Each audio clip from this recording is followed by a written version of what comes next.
Hi hello friends, நான் தான் உங்கள் சக்தி. இத்தனை நாள் நம்ம சேனலில் வீடியோ வரலன்னு சொல்லிட்டு நிறைய பேர் கமெண்ட் பண்ணியிருந்தீங்க. என்னால் ரிப்ளை பண்ண முடியல.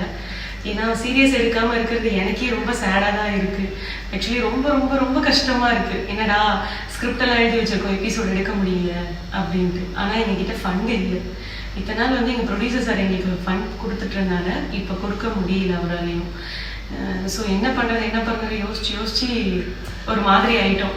அதுலேருந்து வெளியில் வரவே ஒரு 3 months ஆகிடுச்சு. நான் எபிசோட் போட்டே ஒரு 3 months 3.5 months ஆகிருக்கும்னு நினைக்கிறேன். ஸோ எல்லாருமே ஹீரோலேருந்து அப்பா அம்மாலேருந்து எல்லாருமே கேட்டுட்டு தான் இருக்காங்க.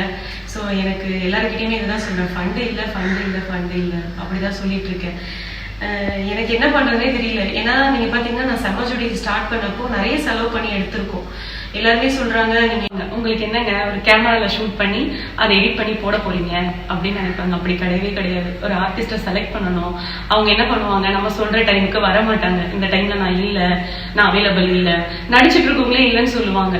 ஸோ நான் உங்களுக்கு எவ்ரி சாட்டர்டே ஆனா சீரியஸ் போடணும். எனக்குலாம் ரொம்ப ரொம்ப ரொம்ப டென்ஷனா இருக்கும். ஏன் இப்படி பேசுறாங்க, ஒரு இன்வால்மெண்ட் இல்லாமலே நடிக்கிறாங்களே அப்படிலாம் நிறைய டைம் கேட்டிருக்கேன். யோசிச்சிருக்கேன், என்னடா பண்றது, நம்ம தான் இதுல கஷ்டப்படுறோம் அப்படின்னு சொல்லிட்டு. அதுக்கப்புறம் சரி ஓகே அப்படின்னு சொல்லிட்டு இதெல்லாம் ஷூட் பண்ணி எடுத்து எடிட் பண்ணி மியூசிக் போட்டு உங்களுக்கு எவ்ரி சாட்டர்டே நான் ரிலீஸ் பண்றதுக்குள்ளயும் எனக்கு போதும்னு ஆயிடும். சரி இது அப்படியே போயிட்டு இருக்கோம். என்னைக்காச்சும் ஒரு நாள் நாம ரொம்ப ரீச் ஆயிடுவோம், இந்த சீரியஸ் ரீச் ஆகும். நான் நிறைய சீரியஸ் பார்த்திருக்கேன். மோஸ்ட் ஆஃப் பாத்தீங்கன்னா நம்ம சீரியஸை விட ரொம்ப சுமாரா தான் இருக்கும். ஆனா லேக் கணக்குல வியூஸ் போயிருக்கும். என்னடா நம்ம இவ்வளவு எஃபர்ட் போட்டு எடுத்திருக்கோம், நாங்க இதுல ரொம்ப கஷ்டப்பட்டிருக்கோம், எல்லாரோட கஷ்டமும் இதுல இருக்கு, ஏன் இது ஹிட் ஆகல, எத்தனை நாள் என் ப்ரொடியூசரே என்கிட்ட கேட்டிருக்காரு, நீங்க ஏன் உங்க சீரியஸ் ஹிட்டே ஆகல, முகம் பார்க்கும் காதல் கொடுத்த மாதிரி இது ஏன் நீங்க கொடுக்கல அப்படின்னு கேட்டாங்க.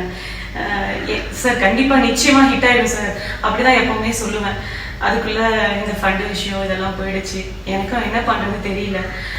எனக்கு என்னன்னா லைஃப்ல ஒரு படம் பண்ணணும், கண்டிப்பா ஒரு படம் பண்ணணும் அப்படிதான். நிறைய பேருக்கு நான் போய் கதை சொல்லியிருக்கேன், நிறைய ப்ரொடியூசர்கிட்ட கதை சொல்லியிருக்கேன். எல்லாமே சொல்லுவாங்க, இந்த மாசம் வாங்கம்மா, அடுத்த மாசம் வாங்க, நான் ஒரு 3 months கழிச்சு சொல்றேன் அப்படிலாம் சொல்லுவாங்க. 6 months இது மாதிரி எனக்கு பாத்தீங்கன்னா லைஃப்ல ஒரு 5 years ஓடிடுச்சு. இன்னும் நான் படம் பண்ணல. நிறைய பேர் கேட்பாங்க, என் ரிலேஷனே கேட்பாங்க, என்ன படம் பண்றேன்னு சொல்லிட்டு இருந்தேன், எப்ப பண்ணுவேன். ஆனா நமக்குள்ள இருக்க கஷ்டம் நமக்கு மட்டும்தான் தெரியும், யாருக்குமே தெரியாது. இது பாத்தீங்கன்னா இந்த வீடு ஷூட்டிங்காகவே வீடு எடுத்தேன். ஏன்னா வெளியில ஆபீஸ் செட்டப்லாம் போனீங்கன்னா ஒரு நாளைக்கு 5,000 கேட்கறாங்க. அப்புறம் வீடு போனீங்கன்னா அதுவும் 5,000 கேட்கறாங்க. லாஸ்டா அந்த செம்மஜோடி எல்லாம் பாத்தீங்கன்னா ஹவுசிங் போர்ட்ல தான் போய் எடுத்திருப்பேன். அந்த வீட்டுல ஒரே ஒரு ரூம் தான் கொடுத்தாங்க, அதுக்கே 6,000 rupees கேட்டிருந்தாங்க. அதனால என்ன பண்ண, இவ்வளவு பெரிய வீடு எடுத்து மேல ஹவுசிங் போர்ட் மாதிரி, கீழே இங்கே இந்த சென்டர் ஆபீஸ் மாதிரி, இங்க பெட்ரூம் மாதிரி, ஹீரோட பெட்ரூம் மாதிரி எல்லாத்தையும் வச்சு செட் பண்ணி பண்ணா அதுக்குள்ளேயும் ஊத்திக்கிச்சு நம்ம சீரியஸ். சரி இந்த வீட்டை வச்சு என்ன பண்ணலாம் அப்படின்னு சொல்லி யோசிச்சுட்டு இருக்கேன். அப்படின்றப்பதான் ஒரு ஐடியா வந்தது, சரி நம்மளும் ஒரு பிசினஸ் பண்ணுவோம், பிசினஸ் பண்ணி அந்த பிசினஸ்ல வர காசு வச்சு நம்ம ஒரு படம் பண்ணுவோம் அப்படின்னு சொல்லிட்டு ஒரு எய்ம்.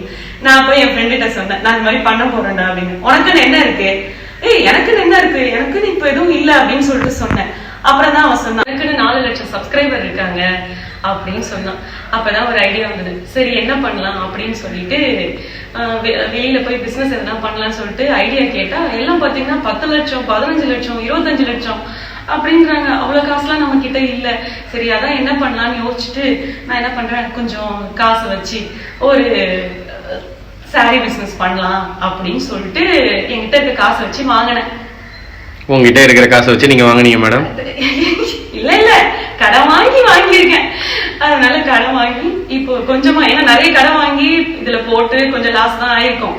சரி பரவாயில்ல, வாங்குறதா கடத்தோட கடன் சொல்லிட்டு எக்ஸ்ட்ரா கொஞ்சம் காசு வாங்கி ஒரு பிசினஸ் ஸ்டார்ட் அப் பண்ணிருக்கோம். கண்டிப்பா உங்களோட சப்போர்ட் எங்களுக்கு ரொம்ப தேவை. பாத்தீங்கன்னா திரும்ப வெப் சீரிஸ் எடுக்கலாம் கிடையாது. என்கிட்ட ஒரு நல்ல கதை இருக்கு. அந்த கதையை நான் யாருக்குன்னா போய் சொல்றப்போ சின்ன மைனஸ் சொல்றாங்க. நான் திரும்ப ரீகரெக்ஷன் பண்ணிட்டு அவங்க கிட்ட சொல்றப்போ இல்லம்மா அடுத்த டைம் பார்க்கலாம் அப்படின்னு சொல்லிடுறாங்க. ஸோ இந்த கதைக்கு நான் கண்டிப்பா படம் பண்ணணும்னு ரொம்ப ரொம்ப ரொம்ப ஆசைப்படுறேன். என் டீமும் ஆசைப்படுறாங்க. ஸோ இதுக்கு எனக்கு பணம் தேவைப்படுது. நான் யார்கிட்டயும் போய் கேட்க முடியாது. ஸோ அதனால நான் ஒரு சின்னதா பிசினஸ் பண்ண போறேன். வேற எதாவது பிசினஸ் பண்ணாலும் நான் லாக் ஆயிடுவேன். ஸோ நமக்கு தெரிஞ்ச பிசினஸ் மாதிரி ஈஸியான பிசினஸ் சொல்லிட்டு சாரி பிசினஸ் எடுத்திருக்கேன். ஸோ இதுல வர காசை நம்ம கொஞ்சம் கொஞ்சமா சேர்த்து வச்சு, என்னுடைய டார்கெட் பாத்தீங்கன்னா 50 lakhs. ஸோ அதுக்குள்ள ஒரு படத்தை முடிக்கணும்னு எனக்கு ஆசை. ஸோ அதுக்காக இனிமேல் நம்ம சேர்த்து வைக்கிற வீடியோ தான் நம்ம இனிமேல் பார்க்க போகிறோம். உங்களுக்கு நான் saree கொண்டு வந்திருக்கேன். பிடிச்ச சாரியை நீங்கள் ஸ்க்ரீன்ஷாட் எடுத்து கீழே தெரியுற வாட்ஸ்அப் நம்பருக்கு நீங்கள் சென்ட் பண்ணுங்கள். வாங்க சாரியை பார்ப்போம்.